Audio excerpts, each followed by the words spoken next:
boy, do not move. Keep on going. Sakiwa and the kids.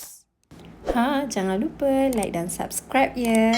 Assalamualaikum warahmatullahi wabarakatuh. Welcome back to Shakira and the Kids channel. Untuk video kali ni, ramai juga yang buat permintaan nak tahu rutin anak-anak saya sewaktu PKP ni. Bila kita dah create rutin tu, kalau boleh ikutlah 100%. Tapi kalau tak dapat ikut 100% pun, macam saya, kalau dapat ikut 60% ataupun 70% daripada rutin yang saya dah create tu pun dah macam Alhamdulillah dah sangat dah. Sebab kadang-kadang rutin ni dia bergantung kepada mood anak juga sebenarnya. Bila saya create rutin ni, kita tak perlu terlalu strict lah. Contohnya bila mereka bangun pagi, kena mandi dulu atau kena makan dulu, ikut mood diorang nak makan dulu ke atau nak mandi dulu, ataupun belajar dulu baru boleh tengok TV, macam tu. Motif utama, tujuan utama pada saya pentingnya untuk create rutin anak-anak ni, yang pertama sekali sebab memang target saya yang pertama sekali bila create rutin ni adalah nak kurangkan screen time diorang. Rutin sangat penting sebenarnya. Even Dr. Syed Muzaffar sendiri pun, kalau kita baca buku parenting beliau, memang dia cakap rutin sangat penting untuk anak dia. Macam saya dulu pun, saya pernah dapat nasihat daripada mak saudara suami saya. Beliau menguruskan tadika Ubestari di Ampang. I call her as Mak De. So saya sebut Mak De lah kat sini.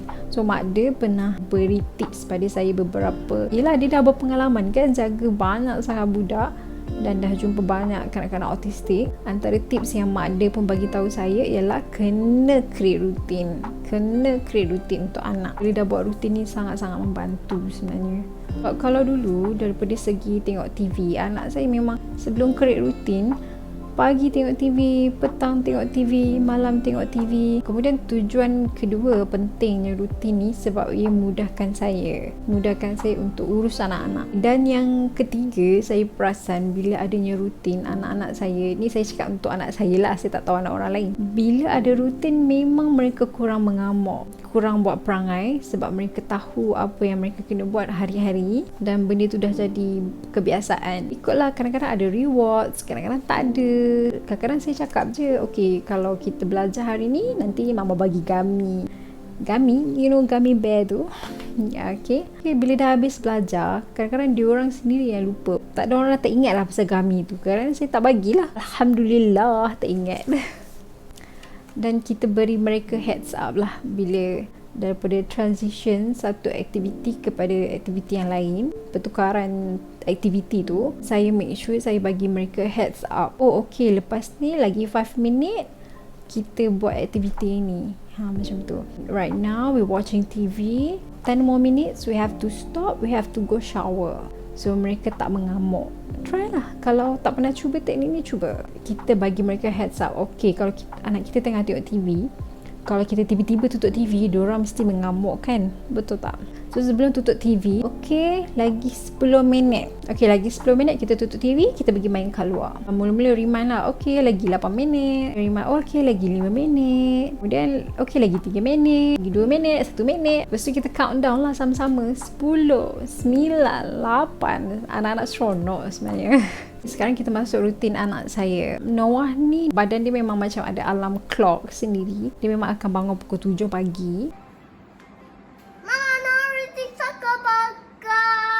That's nicely, please. Mama, now ready chocolate burger.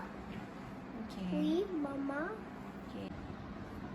Cepat, Mama. Awal-awal waktu PKP hari tu, jadi mulalah kelas PDPR kan, kena handle anak-anak online kelas kat rumah. Sorry lah kalau saya macam kuyu-kuyu sikit, sebenarnya saya mengantuk dah ni, dah tengah malam dah syuting ni sebenarnya, tak nak ada gangguan anak. Sebab itulah saya macam selalu lambat upload video sebab waktu malam, sebab saya memang akan syuting waktu tengah malam, waktu anak-anak dah tidur. Dan selalunya saya waktu malam saya dah letih sebab waktu saya uruskan anak. Saya memang malas sangat nak record video, malas sangat. Tapi sebab ramai dah tanya macam mana gambaran rutin anak-anak saya ni, sebab tu saya gagahkan juga untuk record. It's for you, special for you. Kalau hari yang kena online class PDPR, bila mereka bangun, sebab selalunya kelas PDPR ni akan start lambat sikit, pukul 9, 9.30 macam tu. So ada masa lama sikit untuk bersiap. Jadi saya akan bagi kebebasan lah dekat anak nak makan dulu ke, nak mandi dulu. Kemudian get ready untuk online class. So we finish breakfast, we all must go to Shah. After we shower. After we shower, what should we do? We'll be having online class. Is it online? Yeah, online class. Kalau ada hari yang mereka perlu ke play school, macam Noah dengan Aileen sekarang, mereka dah mula, waktu saya record video ni, mereka dah mula pergi ke play school 1 minggu yang lepas mereka dah mula pergi ke play school. So basically saya sekarang duduk di luar bandar. Play school anak saya memang sentiasa dibuka untuk anak-anak frontliner. Awal-awal anak-anak saya memang online class lah, anak-anak frontliner je yang pergi ke play school. Tapi lama-lama bila nak kena online class, anak-anak saya ni macam makin bosan. Mereka tak berminat. Mereka diberi kebenaran untuk pergi ke sekolah untuk join. Tapi kalau sebelum PKP mereka boleh datang sekolah daripada pagi sampai petang. Sekarang tak boleh. Hanya betul-betul waktu persekolahan je. Lepas tu kena balik awal. Okay, basically kalau hari yang kena online class ataupun hari yang kena pergi play school, waktu pagi tu memang dipenuhi dengan belajar lah. Bila waktu weekend, saya sedaya upaya untuk stick to that routine. Jadi waktu pagi, mandi, breakfast, kemudian saya sendiri akan buat kelas untuk diorang. Kelas membaca, buat matematik, apa-apalah. Kita akan duduk dekat meja belajar tu sampai tengah hari. Lepas waktu tengah hari tu dah pukul 12, waktu lunch. Selalunya waktu lunch ni saya akan bagi anak-anak saya main. Diorang bebas lah nak main apa-apa, ikut suka diorang. Tapi kalau mereka terlalu bising, sebab kadang-kadang suami saya waktu tengah hari tu kadang-kadang ada juga meeting, so terpaksa pasang sekejap TV. Nak bagi diorang senyap sikit lah, sebab tu je the only way nak bagi diorang senyap sikit. Tapi usually waktu tu saya prepare lunch, diorang akan ni lah waktu pukul 12 tu, kalau saya prepare lunch, diorang akan bebas lah buat aktiviti apa diorang nak main, diorang main. Pukul 12, pukul 12.30, pukul 1 tu kita dah start lunch. Okay, waktu ni kadang-kadang saya bagilah, sebab senang nak suap diorang sambil makan, sambil tengok TV. Tapi kadang-kadang tak, makan dulu. Selepas pukul 1 ni memang waktu free diorang untuk diorang tengok TV. Jadi pukul 1 sampai pukul 4 petang selalunya memang mereka akan dapat tengok TV lah. Tengok movie ke, tengok YouTube ke, apa-apa yang diorang nak tengok.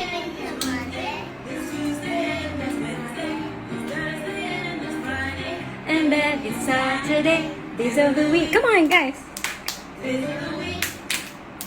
Days of the week. Days of the week. Days of the week. Wednesday.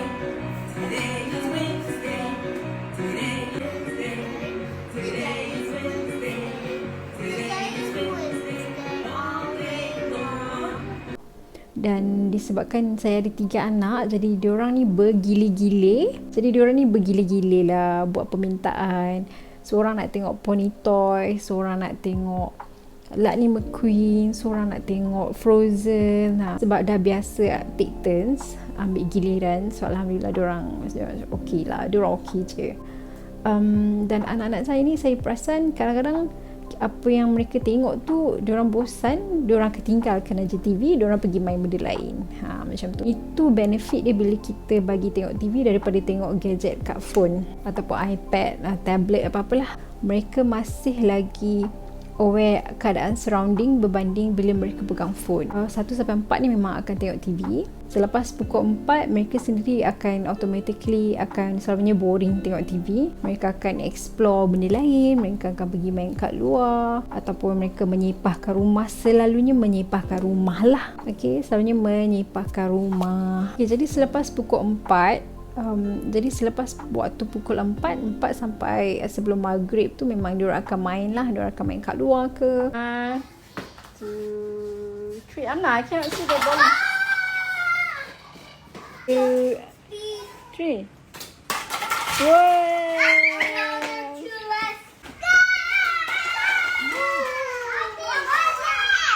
main kejar-kejar ke, ataupun kadang-kadang kalau diorang tak berminat nak main kat luar, mereka akan minta untuk tengok TV lebih masa. Kadang-kadang bila ajak main kat luar petang tu, tak nak lah, panas lah, tak larat lah, jadi mereka nak tengok TV. Okey, kadang-kadang saya bagi, kadang-kadang saya tak bagi, sebab kadang-kadang saya nak mereka main kat luar, explore. Kalau mereka tak nak, tak apa, saya bagi juga diorang tengok TV. Tapi bila maghrib pukul 7 kena tutup TV. Akan automatik saya akan suruh anak-anak saya pergi mandi, tiga-tiga tu sorang-sorang. Saya akan mandikan sorang-sorang. Kemudian kita akan solat jemaah sama-sama maghrib.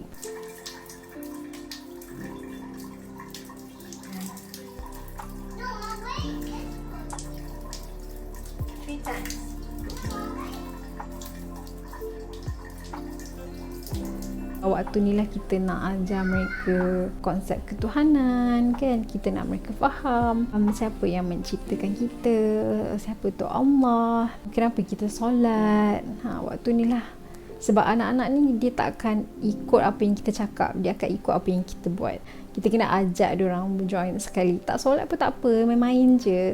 Tengok, join je, kita solat. Okay, jadi selepas solat, usually kita habis solat pukul 8 suku macam tu. Waktu ni waktu kita dah relax dan ready untuk dinner. Lepas makan dinner, kita akan berus gigi, kemudian masuk bilik. Saya akan make sure kita tutup lah lampu-lampu, bagi rumah jadi gelap, bilik jadi gelap. Kita akan ajak diorang tidur. Between pukul 9 dan 9.30 kita dah baring dah dekat katil. Kita akan buat bedtime story. Okay, benda ni memang kita dah jadikan amalan dah 2 tahun. Sejak Noah umur 4 tahun memang kita dah jadikan amalan. Kita akan buat bedtime story untuk diorang tiap-tiap malam. Dan Alhamdulillah sekarang Noah dah 6 tahun, Amna dah 4 tahun, Aileen dah 3 tahun. Diorang dah pandai create sendiri bedtime story diorang. Kadang-kadang saya dengan suami dah tak buat bedtime, dah tak cerita dah bedtime story. Turn diorang pula cerita dekat kita. How to read doa sleep?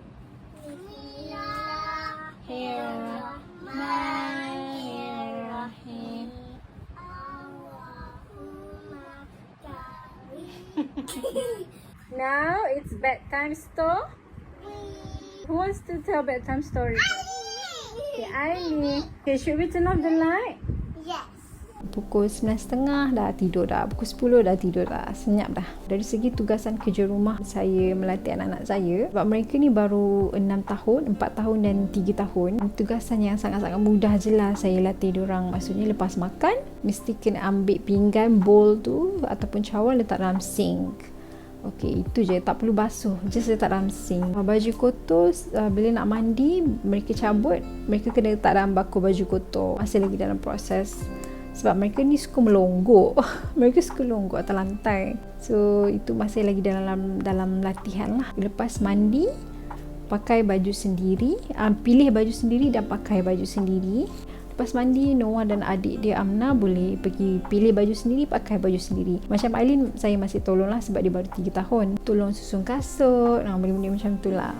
Benda-benda yang simple macam tu. Kalau makan roti ke makan biskut, packaging tu kena buang dalam dustbin. Sampah-sampah saya latih diorang buang dalam dustbin. Siapa tak buang dalam dustbin, siap. Pada saya tugasan yang macam basuh pinggan, angkat baju, tolong lipat baju, mereka masih agak kecil lah untuk saya paksa buat benda-benda macam tu. InsyaAllah bila mereka dah cecah sekolah rendah nanti, bolehlah insyaAllah paksa jadikan diorang hamba.